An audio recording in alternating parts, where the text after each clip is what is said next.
After more than 2 decades of negotiations, members of the World Trade Organization concluded an agreement on fisheries subsidies in June 2022. On fisheries subsidies, WTO members have for the first time concluded an agreement with environmental sustainability at its heart. This new treaty establishes, for the first time, a binding set of global rules to curb the harmful subsidies provided by governments to the fishing sector. Why does this treaty matter? It matters because 35% of global marine fish stocks are overexploited, and government subsidies that incentivize more fishing are recognized as a big part of the problem. It matters because overfishing threatens not only marine ecosystems, but also the livelihoods of populations who depend on fishing as a source of food, jobs, and income. With the new WTO Agreement on Fisheries Subsidies, members agree to consider the legality and sustainability of the fishing they subsidize. The deal doesn't cover all subsidies, far from it, but it disciplines subsidies in situations where they can be the most damaging. So what rules exactly are we talking about? In terms of scope, the new agreement only applies to the subsidies provided to marine wild capture fishing and fishing-related activities at sea.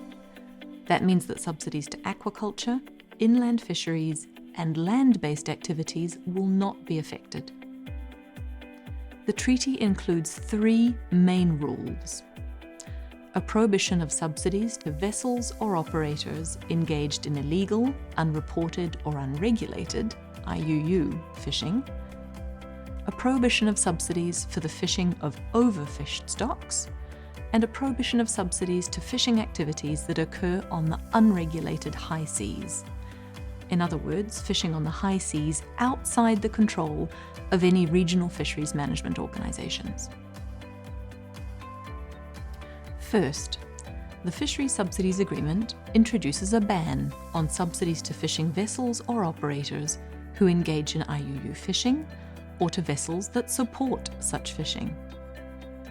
So under Article 3, WTO members agree not to subsidize a fishing vessel or operator when a determination is made that this vessel or operator has engaged in IUU fishing. The subsidy prohibition also applies to any fishing-related activity at sea in support of a vessel for which an IUU determination has been made. The determinations that trigger this prohibition can be made by a coastal member for IUU activities taking place in its own waters, a flag state member if vessels flying its flag engage in IUU fishing, or a regional fisheries management organization or arrangement for activities under its competence.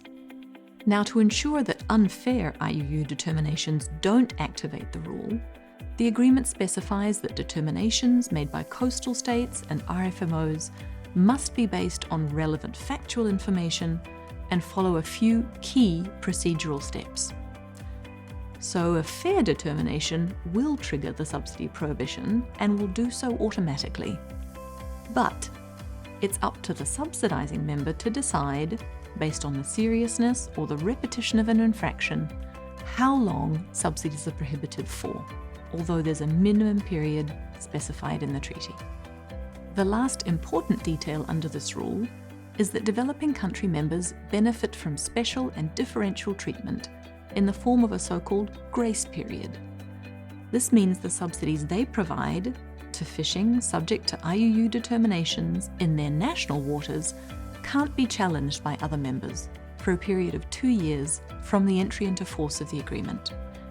So the prohibition applies, but other members can't enforce it for that period of time. The second rule addresses situations in which fish stocks are already in an overfished condition, which means that their level of biomass is too low and fishing needs to be kept in check to allow the stocks to recover. Under Article 4 of the agreement, WTO members agree not to subsidize the fishing of a stock that is recognized as being overfished, recognized either by a coastal member or by an RFMO, considering the best scientific evidence available to it. Now, this subsidy prohibition is pretty strict, but there's an important flexibility. If the subsidies themselves or if fisheries management measures are implemented to rebuild the overfished stock in question, then subsidies are still allowed. And, like for the IUU rule, the agreement also provides for a 2-year grace period for subsidies from developing country members that are provided to the fishing of overfished stocks in their own waters. The third subsidy prohibition is included in Article 5 of the agreement, which regroups a set of 3 rules under the heading of other subsidies. This prohibition focuses on fishing activities in areas beyond a member's own waters. It introduces a ban on subsidies to fishing activities that occur in the high seas but that don't fall within the competence of a relevant regional fisheries management organisation. In other words, this prohibition applies to situations where no effective fisheries management can be in place because there's no collective responsibility for managing such fisheries. On top of this subsidy prohibition, Article 5 also includes 2 softer disciplines. Under these rules, WTO members agree to show particular caution when providing subsidies in 2 types of situations. First, when the vessels they subsidize don't fly their flag, and second, when the status of fish stocks is unknown, meaning that they could be particularly vulnerable to increased fishing pressure. Now, these rules aren't as strict as a subsidy prohibition, but they will require WTO members to carefully consider the possible impacts of their subsidies in situations where subsidization is considered risky. Of course, the agreement also addresses a number of legal and institutional issues on topics like notifications and transparency, dispute settlement, and monitoring of compliance. For example, the agreement requires that as part of their existing obligation to notify subsidies to the WTO, members will now have to provide some fisheries-specific information when they notify fisheries subsidies. While WTO members reached agreement on some very significant rules, they were not able to agree on all the rules proposed for the treaty.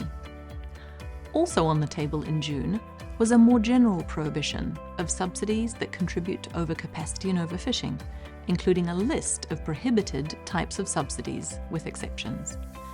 Members were not able to agree on that rule at the ministerial conference in June, and this was a real disappointment to many delegations.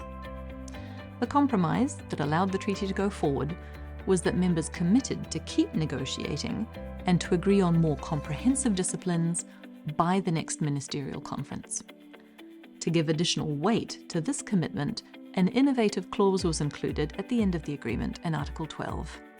According to this clause, if members do not agree on comprehensive disciplines in the 4 years that follow the entry into force of the treaty, then the agreement will be terminated unless members all agree to keep it.